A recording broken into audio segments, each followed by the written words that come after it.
სასამართლოში წაგრძელებს საქალაქო ინსტანციაში ამ წუთებში კოალიცია ცვლილებისთვის წევრის ნანა მალაშხიას პროცესი იმართება, რომელსაც ჭავჭავაძის გამზირზე მიმდინარე 24 საათიანი საპროტესტო აქციის დროს გზის სავალი ნაწილის გადაკეტვას ედავებიან.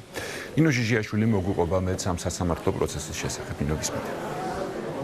მიშა, სულ რამდენიმე წუთია რაც თბილისის საქალაქო სასამართლოში პროცესი დასრულდა. საქალაქო სასამართლოს მოსამართლემ ლელა მილდენბერგერმა ადმინისტრაციულ სამართალდამრღვევად სცნო ნანა მალაშხია და მას 500 ლარიანი ჯარიმა შეუფარდა. სასამართლოს მსვლელობა იყო საკმაოდ საინტერესო, გამოიკვეთა თავად მოსამართლის პოზიცია, რომელიც თვლიდა, რომ შესაძლოა ეს პროტესტი და მანიფესტაცია გამოხატულიყო არა მაინც და მაინც გზის სავალ ნაწილზე, არამედ მაგალითად ტროტუარზე ან თბილისის სახელმწიფო უნივერსიტეტის ეზოში.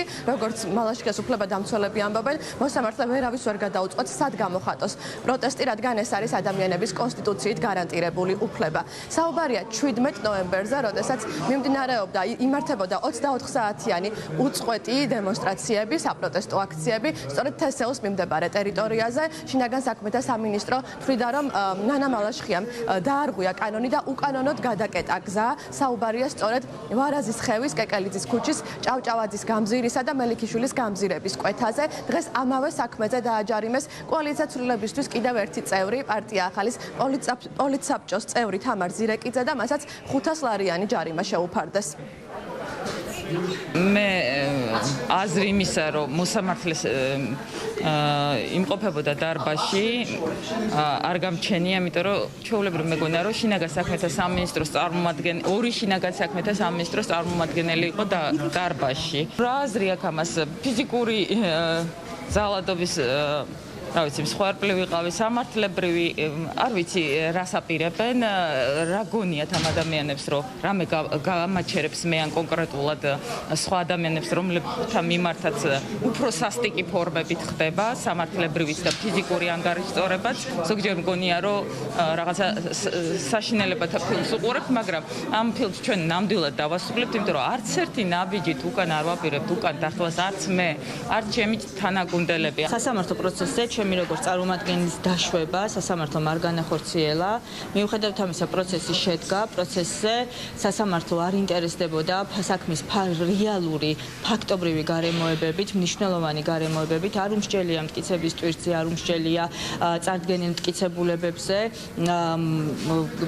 ხალხის რაოდენობაზე და მიიღო ის გადაწყვეტილება, რაც მიიღო, რაც წინასწარ იყო სავარაუდოდ განსაზღვრული. მოსამართლის გადასაწყვეტი არ არის, ვინ სად და როგორ გამოიყენებს მისი კონსტიტუციურ უფლებას, გამოხატვის, აზრის გამოხატვის თავისუფლებას, ხომ?